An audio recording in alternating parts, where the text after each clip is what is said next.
And welcome to the Self Love Lounge. I am ecstatic. I have one of my very first clients and dear friend, Mandy Langevin, on the line, who is just simply amazing. I have learned just as much from her as she has probably learned from me. I would love to tell you a little bit more about Mandy. I think you will deeply resonate with her story and all of the ways that she has gone through this process of healing and transformation.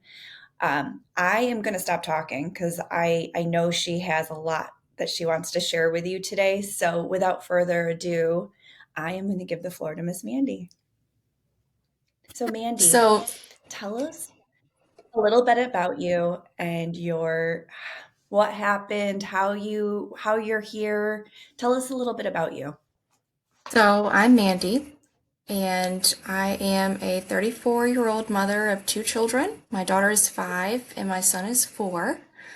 And I ended up here because life decided to take a hard right turn when I was leaning left. Life decided to kick me in the teeth a little bit. So I met you, Liz, when I needed somebody the most. You were a very wonderful gift that was just handed on a silver platter.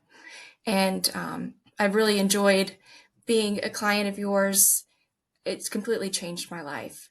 So, Mandy as a person is somebody that is very A type personality. I like to have things in control and orderly, and I like to be able to predict what my life is going to be like. And so I had a lot of backups and fail safes that I incorporated in my life.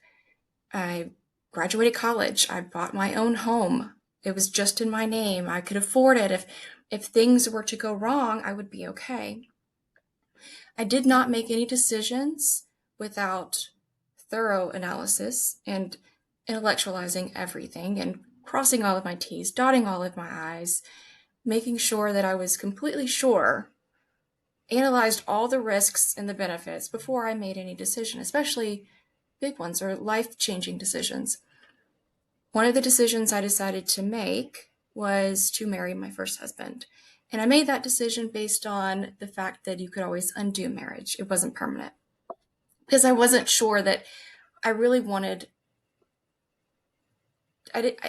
his life was not in alignment with mine. We weren't really going in the same direction, and the lifestyle that he was living was not the one that I wanted to live. And it came to a point where I had to ask myself the hard question as a woman that is aging is, do I want children? And the answer was yes, but not with him. So I had to have that difficult conversation and I ended the marriage. Then came along my now husband, whom I've known since childhood. I know his family. We're all, close. We love each other. He was no stranger. So at the time when he reappeared in my life, it was just, I was head over heels. I had never been more sure of anything in my life. I wanted to get married to him. I wanted to have babies with him. And I was tired of wasting my life. I had wasted so many years with my ex-husband that I was ready to just start my new life. It was so exciting, a really wonderful time. So we got married, got pregnant. I sold my house. He sold his house. We were building a house together. We started his business. We had 2 children.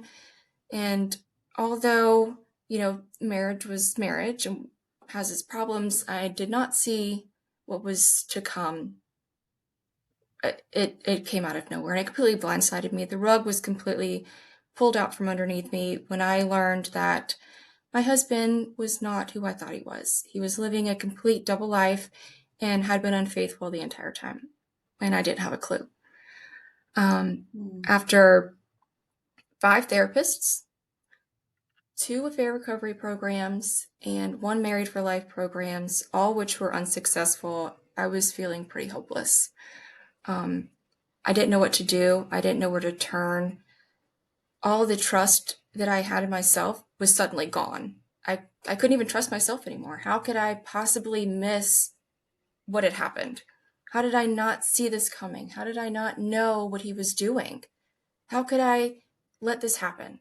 So I didn't trust myself anymore, and I didn't trust anybody else. If he could do this to me, anybody could. So Mm. it was really a life altering event. However, my dear friend Liz appeared in my life and taught me that things could be different. And sometimes we have to have breakdowns in order for there to be a breakthrough. And in order for hurt people. And pain that is not transformed will be transmitted. And I certainly did not and do not want to transmit my pain onto anybody else. So, as they say, you can always, there's beauty from ashes, and sometimes you have to be crushed into ashes in order to be made into something beautiful. And so that's where my healing journey began. I was nothing but ashes and dust, and I had to be molded back together. And that molding took me right back to where all of us begin. When we are born, we don't know that we are supposed to be one way or the other, or we don't know what is good or what is bad, what is acceptable, what is not. And we love ourselves. We don't know any different. And so that's kind of where I had to go back to, was how do I love Mandy and how do I take care of Mandy? Because if I don't take care of me, I can't take care of anybody else. And I have two very small children that rely on me. And so it became very important to start rebuilding and healing myself. And as I was going through this journey, you know, I kept asking myself, and you, Liz, I know, repeatedly, why? What is the purpose? Why? What have I done to deserve this? I don't understand. And the purpose was to come back to who I am, to be my authentic self. And through the process, I learned that all of the emotions that I had felt leading up until then, and all of the things that I had tried to fix and figure out why they were happening, that I blamed myself for, or when I continued to self sacrifice, thinking that if I just gave more, if I did more, that things would be better. Or if we could just get past this mile marker, things will be better. When this happens, when that happens. But in reality, it was my body screaming at me saying, hey, something is seriously wrong and we're not in alignment.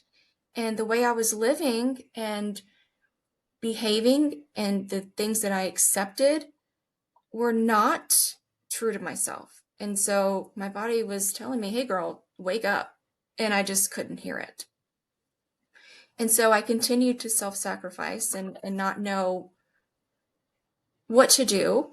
I thought I had to earn my worth, prove that I'm worthy of love, prove that I'm worthy to be chosen.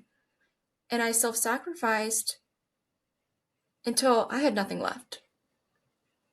And Mm. then my world was destroyed and I really had nothing left, not even myself. So what was the purpose of that? And the purpose Mhm. was I had to be broken to be rebuilt. Mhm. Wow, that's amazing. Thank you so much for sharing that. You said quite a few things that were really powerful. And I love how you talk about, you didn't want to spread your pain, right? And I think that's so true. I think when we're sitting in that dark place, we tend to, just pick things that are very unhealthy and do things that are very unhealthy. And it kind of leads us down a rabbit hole.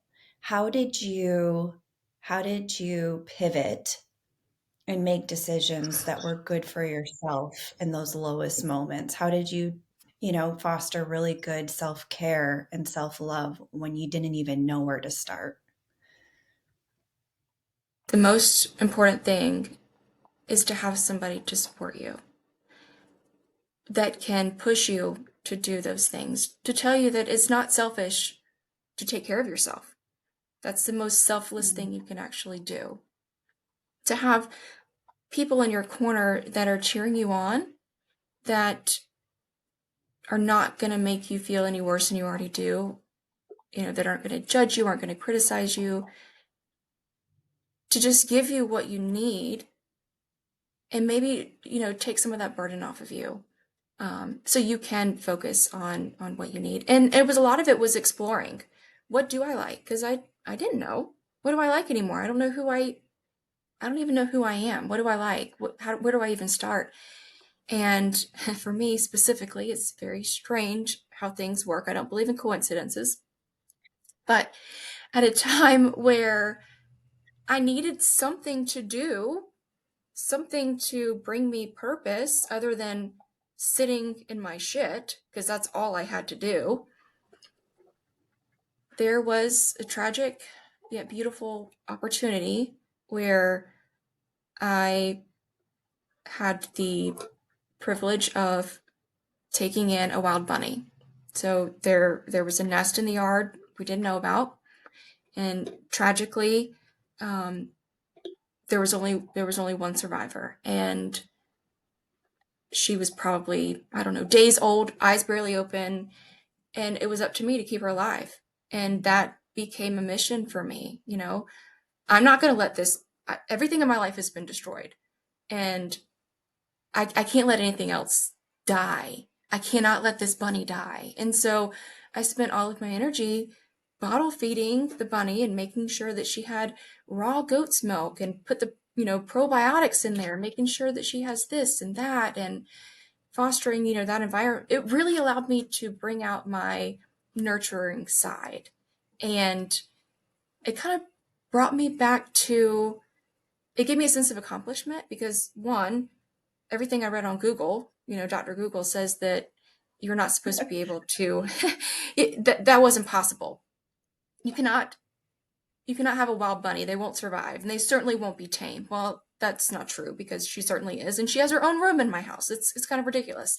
So it was really just about finding, finding something. And sometimes things just get dropped in your lap. And after that, you know, um, reading books about self-help and what is self-love and learning, that's something that I always like to do, is learn. So I spent a lot of time reading, and then I just so happened to stumble upon line dancing. As silly as it is, the music and dancing allowed me to exert some energy and some anxiety and take my mind and focus it on memorizing something else instead of memorizing my ruminations and my same old stories that I've been telling myself for years and years. So it kind of, between taking care of something and then finding a new hobby, that really allowed me to really make that pivot and feel good about myself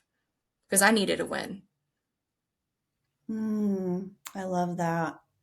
Do you believe that the bunny came into your life? Do you believe in like universal, like, you know what I mean? I don't know if you believe in God or the universe, but do you believe that was like a spiritual thing that came into your life for a reason?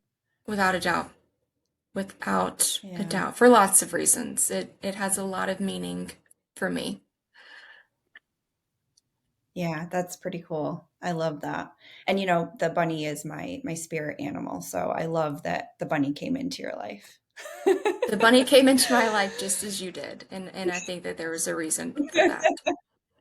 Absolutely. It Yeah, was the bunny is I very special to me. I do believe that, you know, for every door that closes, another one opens, and we're always, you know, taken care of and given the things we need as we need it. So that is definitely a So true. testament of that for sure. For sure. So tell me about, you know, it sounds like you found things that helped you keep going and gave you purpose and helped you through some of those tough moments. Um, I know you talked about not having a real clear cut community of people that were letting, you know, supporting your decisions or just allowed you to be who you were. Um, how did you overcome that and get through that? That was really difficult. That required me to really utilize the tools and resources that I had and that you taught me, and really staying true to myself and setting those boundaries. Um, Boundaries was a huge thing. I mean, I didn't have any boundaries. I was a doormat. Whatever it took to avoid conflict, that was what I was going to do. And so, really being able to speak up and say what was or was not okay, or what did or did not feel good for me, was very difficult. And sometimes I had to write it out and give myself a script that I could follow. But over time, it became a little easier and I became a little more confident in myself. And to piggyback onto that, affirmations is huge. You have to be able to change the story that you're telling yourself. And I didn't have a lot of really great self talk. I wasn't confident. I didn't believe that if I stood up for what I needed or what I wanted, I didn't believe people would still love me or still be there for me. I would be abandoned or rejected in some way. And having affirmations, what works for me is an app on my phone, and it sends me 10 times a day. And I read every single affirmation that comes in to this day. It will tell me what I am. I am strong. I am resilient. I am worthy of love. I am worthy of consideration and kindness. I am all of these things. And in the beginning, I didn't believe it. It was like, okay, sure. But, you got to fake it till you make it. And you know what? It got to a point where I was looking at my phone. I was like, you're right. I am awesome. And then I started to believe it. It was so strange. Now, I don't have a lot of that same negative self talk. I used to have a lot of body image issues. When I look in the mirror now, I'm not disgusted, or I don't immediately criticize myself because of the way I look. That was game changing for me. And so, being able to kind of pull out of my tool bag of the self love, coping mechanisms and what I can do to remind myself and change my thought patterns so I can then change my habits, then I can change my behaviors. Being able to reach back in that tool bag is continually still absolutely necessary and what keeps me going. And not allowing my I pain to love go to that. waste. And being able to share my vulnerabilities and my story with somebody else. Because, pain, what are we going to do with our pain? And this has been my mantra from the very beginning is I've got to turn my pain into power. And so what power can I have? And so I'm regaining my power. So, what is your power? My power is I am true to myself and I am authentically me, Ooh. unapologetically. And I'm okay with exactly who I am and what I need. And I'm okay if somebody's not okay with that. I will be fine because I'm okay with me. How has that changed your relationships? That is really there's been a lot of differences in different relationships that I've noticed because either people will grow with you or they won't. And I've noticed that when I change, a lot of people are uncomfortable with that and they don't really know how to respond. And so they will either be destructive and they will put me down or, poke fun at me or dismiss me. You know what? And that's okay because then I know they're not my people. But then Ooh, there are yeah. other people who are more open minded. And I've actually been able to kind of rub off on them a little bit, which is really rewarding also. So it's been very interesting to watch a lot of the different dynamics shift depending on the relationship. If, I'm kind of weeding out who is for me and who's not, who is there because they love me or who is there because I serve a purpose. Ooh, that's good. That's really good. What would you say to the woman that's listening today that would love to be able to do that, but is just scared shitless? It's okay to be scared. I would say lean into the fear because our fears tell us what we need to work on, what's unhealed, what wounds do we have. Um, I was terrified of being alone. My husband just ultimate rejection. What was I going to do? Mm, Um, and so that meant I need to be okay with myself. I was afraid of mhm. being judged. Why am I afraid of being judged? Because I'm judging myself. So I need to be okay with who I am. Lean into the fear, reach out, find your support group. And I found it particularly helpful for me to find people that have been through similar experiences. I understand that it's helpful to have a support group regardless, but there are some things that happen in life that only you can understand if you have been through it yourself. And you really need to find somebody that has that personal experience to really validate how you're feeling and really let you know that all of the craziness and the extreme emotions that you're experiencing are completely normal because they had been through it too. And it's comforting to be validated and heard and to somebody to say, I hear you and I get it. Mm, absolutely. Yeah, it brings comfort, right? It helps you feel less alone. Less alone, yes, Are because you lonely? yeah, I do still struggle with being lonely. Um, Not as much as I used to, but definitely still at very lonely times. There are a lot of people around me, but it has to come from within. It doesn't matter you have a group of three or if you have a group of 100 supporters. If you don't heal what's within, nobody else matters. And so it's just that inner work that I am still working on, still trying to undo a lot of things and make new memories, new habits, new behaviors.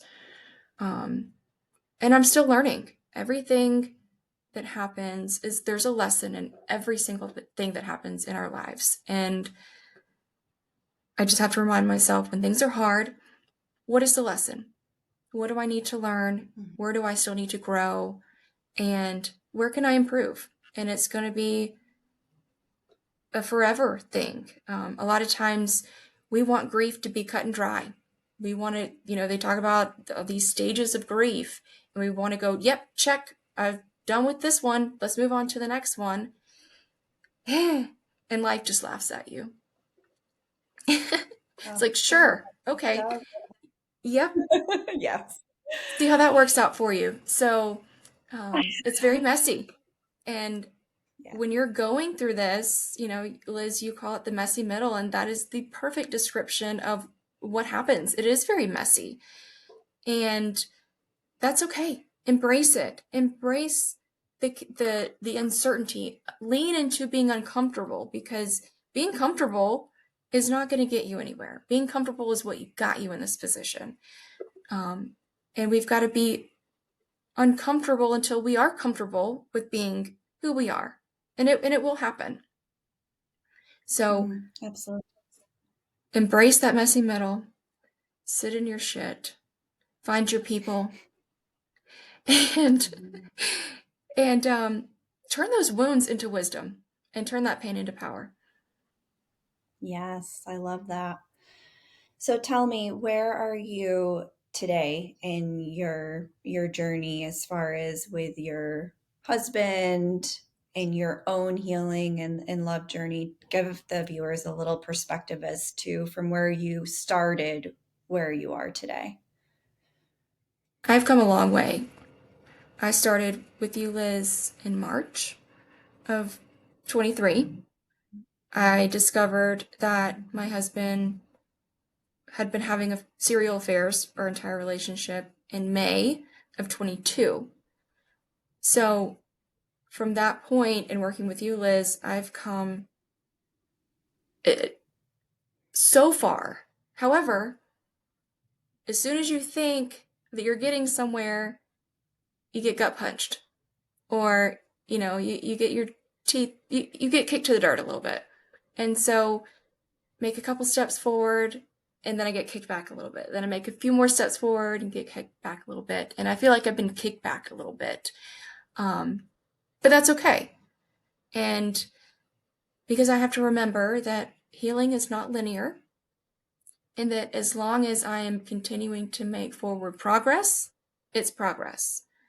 And to acknowledge how far that I've come, and that I'm not still accepting things that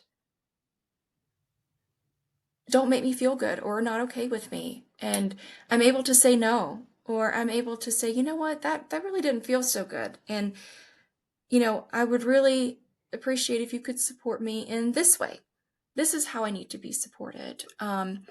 Or be able to, this was really big for me, and I just experienced this, was to not personalize somebody else's feelings. And there's an acronym, QTIP, quit taking it personally. And so when somebody else was, you know, angry or anxious, I would take that on and I would feel all those feelings. And it happened not too long ago where somebody was really uncomfortable with me setting a boundary, and it didn't faze me.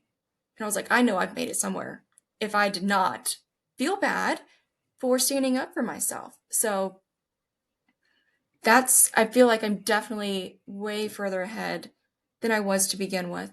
But I also want to be completely transparent and say, yeah, I've fallen back a little bit, and I'm having to kind of, dust my tools off a little bit and use them and say, okay, what doesn't feel good? Why doesn't it feel good?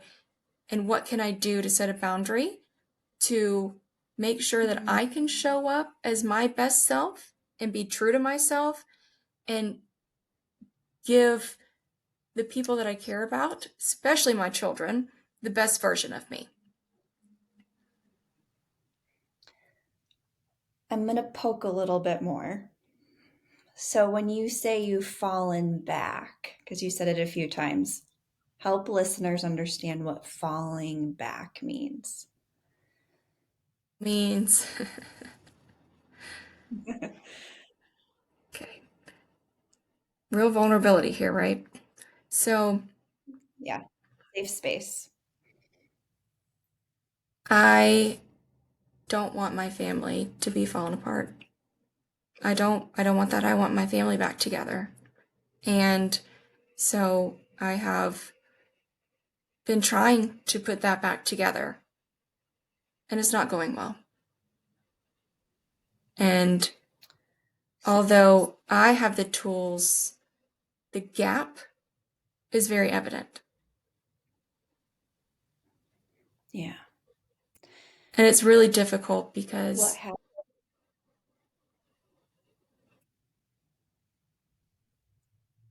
I can't control anybody else other than myself. And it's very important for me to stay true to myself and do things that are in alignment with not only who I am, but who I want to be. And when you're trying to repair a fracture of this magnitude, I mean, it's really, really difficult, especially when I have a very specific goal in mind of where I want to be and who I want to become. And that is very conflicting with where this broken marriage is. It's very two conflicting things, and I'm trying to reconcile those, and I can't. And so I have to remind myself every day, you can grow with me or you can get out of my way. But either way, I have I got to was continue to say, prioritize my healing, my self-care, and continue on my path. And if somebody else is not on the same path with me, then I have to be okay with that. And that's hard. Boy, and it's really hard. And you bring up some good points because I know our listeners are going through some of the same things, right? Um, and it's really hard to choose yourself when every part of you just wants nothing more than to have that family unit back in place. But, doing that means betraying yourself and everything you've worked so hard to become. So it leaves you in a really difficult situation. It really does. And everything that you're going through, as you know, you're not alone, but it takes a huge amount of courage, of wisdom, of vulnerability to not only be able to share that, but to recognize it and be aware of it, right? So I'm super proud of you. I Yeah. am. Thank you. It just very loudly of all the work you've done. It does. So I hope you can see that for yourself. Yes. Thank you. And setbacks happen. They are a huge part of our growth and self-discovery and, evolution. We can take a few steps forward and a few steps back and a few steps forward and just kind of keep going back and forth until we're ready to kind of finally make that leap and get our wings, right? Yeah. We have to But be I think ready. you demonstrated you have to be ready. You absolutely have to be ready. And only you will know when that is. And nobody else can judge that because, we all are on our own personal journeys. And I say this all the time. We always put this pressure on ourselves. Like we have to decide and we have to choose. And wait, how do we choose? What's the right way? And the reality is there isn't, right? There isn't a set path. It's just you going through this process, and we talk about the messy, right? It's a messy path to get from where we were to where we're going. And we just have to keep doing it little bit at a time. And you are, and you have been doing it. And I have no doubts that you will get where you want to go and have all the things you want to have in time. Thank you. Of course. Of course. So tell us, because I know you love to read, I know you love quotes, I know you love all of that fun stuff. Help us understand a few books or some quotes, some special things to you that you hold on to and that are helping you on this journey that you can share with listeners that are also going through this. A very groundbreaking book for me. This was my pre-Liz days. The book is called Good Boundaries and Goodbyes, and that is by Lisa Turkhurst. And the concepts in that book were exactly what I needed to give me the confidence to choose me and to let me know that boundaries were not a bad thing. They weren't to punish anybody. It was actually and it wasn't really to protect me, it was really to protect the other people because it would allow me to show up better. Um, that one was really powerful. The Origins of You, that one was really powerful because it kind of took us back to, where did all of this start? Where did our fears come from? Why why do we react in certain ways? Why do we make certain decisions consciously or subconsciously? And they all can be tied back to our family of origin wounds. And being able to recognize what wounds are being activated is critical if you ever want to change those patterns. And then the third book that was really helpful along with Origins of You was A Radical Awakening. And that was helpful because it showed you how you developed certain behaviors, which they referred to as egos, to protect those wounds. And so Mm. you're recognizing what is being triggered, how you're reacting to that, how it's destructive, and then challenging that and saying, do you have to be the way you've always been? You don't. You can change. You can choose something different. Um, You can choose to see things for as they are. You don't have to conform. You don't have to believe what you've always been taught. You can make your own decisions. You can decide what is true for you. Is and I do this every day. And this was also something that you taught me, Liz, was to ask myself, is this true or is this what I'm choosing to believe? Ooh, I And that love in that. itself has been so powerful. And all of those things combined really give you a leg up on what to do when you're in difficult situations and how you can take that negative situation that you perceive as negative and use it as an opportunity to give to yourself and to love yourself and to grow. I love it. And this is a perfect segue to this question. What would be your piece of advice for the woman that is struggling in her relationship? She doesn't know if she can keep going. She's contemplating divorce. What would you say to her? That's a great question. I've been that woman countless times. I would say stop. Just stop. Take a breath. Take care of yourself.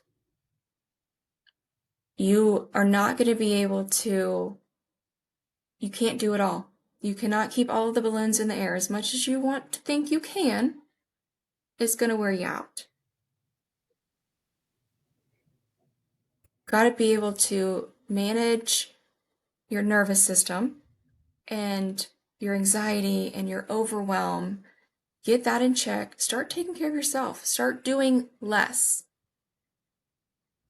Then kind of be able to have the energy and the confidence to really get out of the fog, look at things for what they are, and be able to ask yourself, is this in alignment with who I am? Does this make me, does this allow me to be my authentic self? Then you can make a decision. But when you're in it, you're knee deep, you can't see the forest for the trees.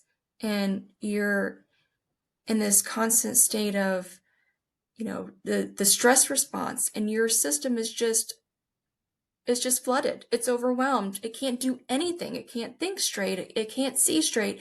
It forgets. You can't remember anything. Your brain just stops. It gets fried. It doesn't work.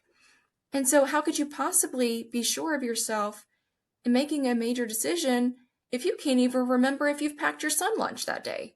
You know, it just That's right.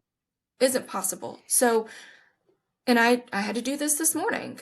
You know, when I'm feeling really bad anxiety or feeling overwhelmed, one thing that I make sure to do is I have an Apple Watch, but you can do it on anything. Check my heart rate. If my heart rate is over 100, forget it because I'm not able to think logically. So I have to do things to get my heart rate down. For me, that is, Mandy, sit your butt down and you're going to just chill out. And I know for a lot of women, that's really hard to do. Really hard. But you Yes. got to stop and you've got to take care of Yes. yourself. And for me, I you've got to you've got to be able to ground yourself. And I like to have a candle lit in my house. I like the smell. That's soothing for me. And so I'll light a candle and I'll lay down on my bed and have a really soft blanket. I like the texture of, the softness and then the smell. And I will turn on soothing music. I recently discovered green noise. There's white noise, but I'm really digging the green noise. Um, Never heard of it. Green yeah. noise. Okay. So that's been really I'll helpful. And so it's about being able to just kind of tune everything else out, focus on that soothing music, focus on what you're smelling, what you're feeling. And Liz, I know it works for you tapping. You can kind of tap, kind of, make sure I'm here, I'm okay. Tell yourself I'm okay. Thank you for trying to protect me, but I'm okay. I'm sorry. Yeah. And also, if you're somebody that likes the beach as much as I do, if you close Mhm. your eyes and if you take deep breaths in and out, your breaths actually sound like the ocean waves. And that in itself is soothing. I love that. And I remember when I first met you and we were first introduced and I talked to you, I knew you were in a stress state because you talked a million miles an hour. You were kind of preparing yourself for what was to come. You always had to make sure everything was okay. You were in this complete panic state.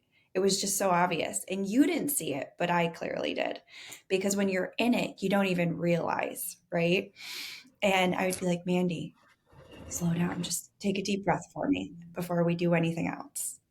And slowly over time, and as you can see today, you're not doing that anymore, right? You have completely transformed your nervous system to go from a stress state and response to being able to be intentional about how you show up and doing the things that are good for you so you can show up the way you want, which is, it's amazing.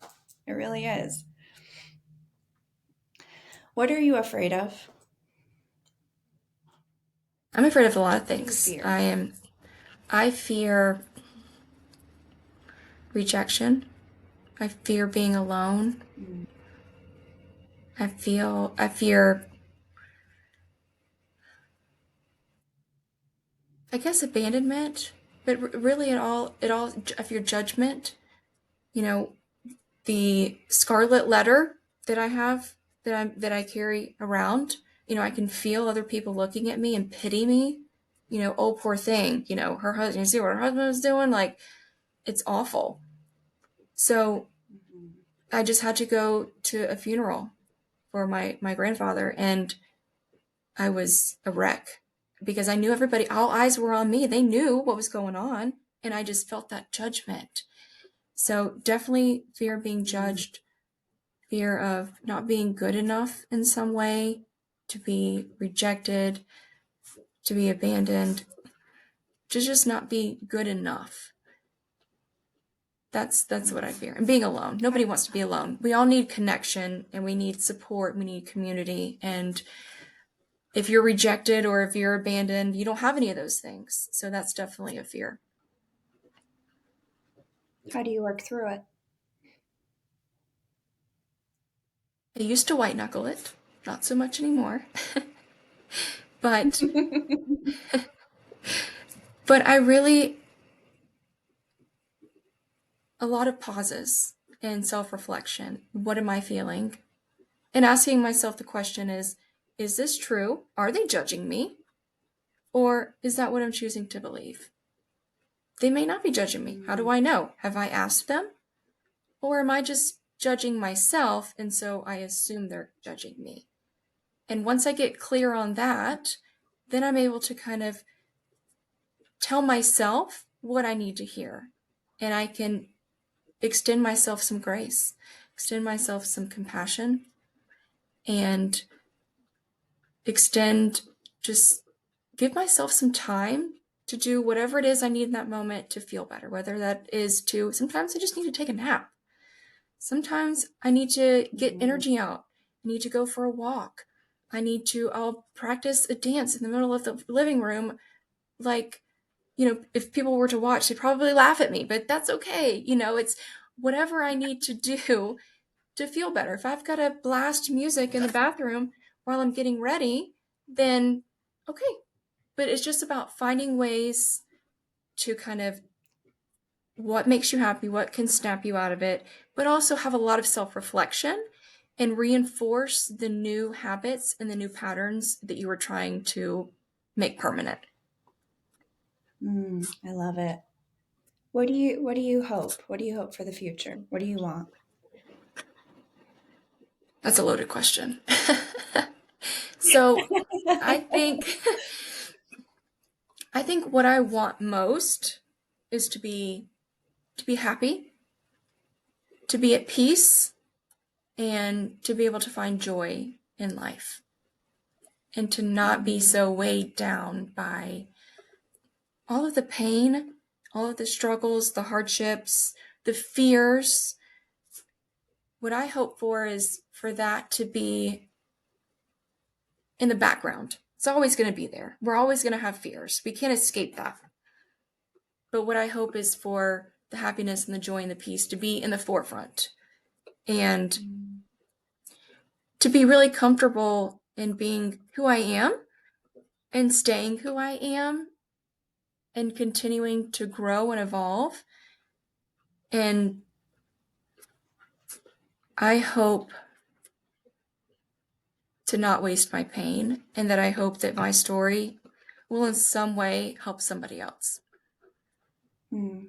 Oh, I'm sure it is. I'm sure you will. I have no doubts of that.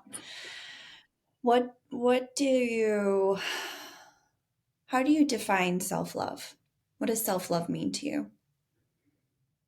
Self love means, to me, giving myself what I would give other people.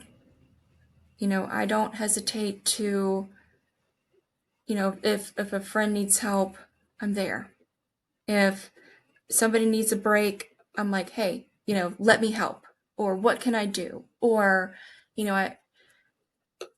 whatever it is that I'm giving is normally what I want to receive in return. And so instead of giving everything that I have away, it's okay to give to myself. If I need a break, I need to ask for a break. Ask somebody to help. Um, or you know what? Those dishes can stay in the sink. I think it'll be okay. And go sit your butt down. Or the laundry Yes. will be there tomorrow. Um, Sure. so, in just doing things that make me feel good, that affirm positive qualities about myself, um, just take care of me and give to myself before I give to anybody else, because I can't give from an empty cup. So true. What is something you want listeners to know about you that they don't know? But they don't know. Gosh, they don't know.